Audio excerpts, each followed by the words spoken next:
Hi everyone, welcome to Foodie story. இன்னைக்கு நம்ம பார்க்க போற ரெசிபி Chicken Frankie. இந்த Chicken Frankie செய்யறதுக்கு முதல்ல நம்ம தேவையான பொருட்களை பார்த்துடலாம். மைதா, கோதுமை மாவு, சிக்கன், தண்ணி, முட்டை, கொடமிளகா, வெங்காயம், தக்காளி, உப்பு, இஞ்சி பூண்டு விழுது, கரம் மசாலா, ஜீரகத்தூள், மஞ்சள் தூள், மிளகாய் தூள், எண்ணெய், கொத்தமல்லி. முதல்ல ஒரு பவுல் எடுத்துக்கலாம். இந்த பவுல்ல இப்போ நம்ம 1 கப் மைதா சேர்த்துடலாம்.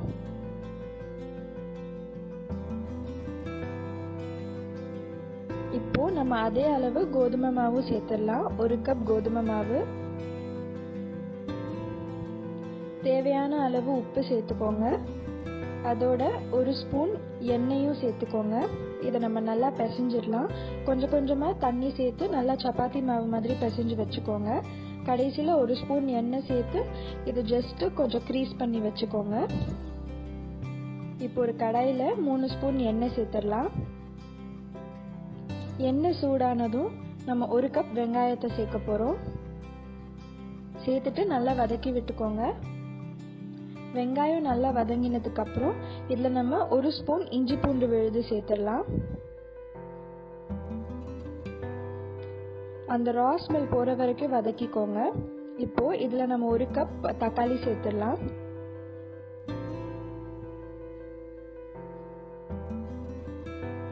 இதில் தேவையான அளவு உப்பு சேர்த்துக்கோங்க. சேர்த்து நல்லா வதக்கி விட்டுக்கோங்க. தக்காளி நல்லா வதங்கினதுக்கு அப்புறம் இதில் 1 கப் கொடமிளகாய் சேர்த்துடலாம். இப்போ எல்லா பவுடரையும் சேர்த்துடலாம். 1/4 ஸ்பூன் மஞ்சள் தூள், 1/2 ஸ்பூன் கரம் மசாலா, 1/2 ஸ்பூன் மிளகாய் தூள், 1/4 ஸ்பூன் ஜீரகத்தூள். இதெல்லாம் சேர்த்து நல்லா வதக்கி விட்டுக்கோங்க. இப்போ இதில் நம்ம சிக்கன் சேர்க்க போகிறோம். நான் ஒரு 100 கிராம் சிக்கன், போன்லெஸ் சிக்கன் எடுத்திருக்கேன். இதை சேர்த்து நல்லா வதக்கி விட்டுக்கோங்க. அந்த சிக்கன் நல்லா குக் ஆகணும். சிக்கன் நல்லா குக் ஆனதுக்கப்புறம் இது மேலே கொஞ்சம் கொத்தமல்லி இலை நம்ம தூவி விட்டுடலாம். இப்போது ஒரு சப்பாத்தி கல்லில் நம்ம அந்த சப்பாத்தி உருட்டுற மாதிரி உருட்டிடலாம். நான் இதை 4 பிரிக்கிறேன். அதாவது இது 4 ஃப்ராங்கியாக வரும். ஸோ இதில் கொஞ்சமாக மைதா மாவு தூவி விட்டு நம்ம சப்பாத்தி மாவு மாதிரி இதை நல்லா விரித்து விட்டுடலாம்.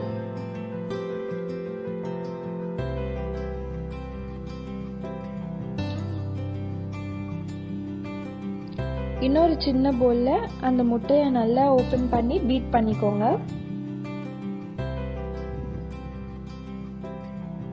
இப்போ நான் இதை ஒரு பேனில் செய்ய போகிறேன். நீங்கள் தவாவில் வேணும்னாலும் செய்யலாம். முதல்ல நம்ம கொஞ்சம் எண்ணெய் தடவிடலாம். இதில் அந்த சப்பாத்தி ஒன்றா போட்டு எடுத்துடலாம்.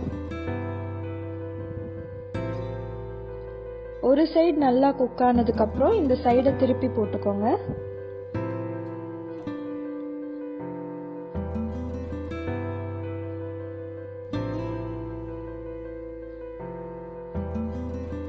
இப்போ இதில் நம்ம பீட் பண்ணி வச்சிருக்கிற முட்டையை சேர்த்துடலாம்.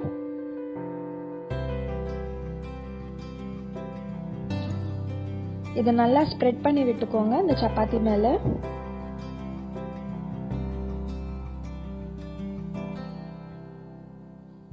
இப்போ இதை நம்ம திருப்பி போட்டுடலாம்.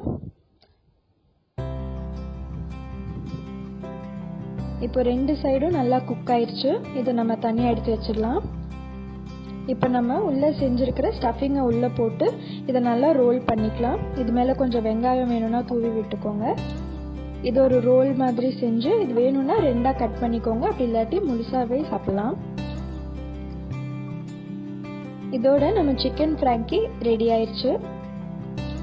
இதை கண்டிப்பாக உங்கள் வீட்டில் ட்ரை பண்ணி பார்த்துட்டு உங்கள் வியூஸை கீழே கமெண்ட் பாக்ஸில் போஸ்ட் பண்ணுங்கள். இந்த வீடியோ உங்களுக்கு பிடிச்சிருந்ததுன்னா எங்கள் சேனலுக்கு சப்ஸ்கிரைப் பண்ணுங்கள். உங்கள் ஃப்ரெண்ட்ஸ் அண்ட் ஃபேமிலி கூட ஷேர் பண்ணுங்கள். மறக்காமல் பெல் பட்டனை ப்ரெஸ் பண்ணுங்கள்.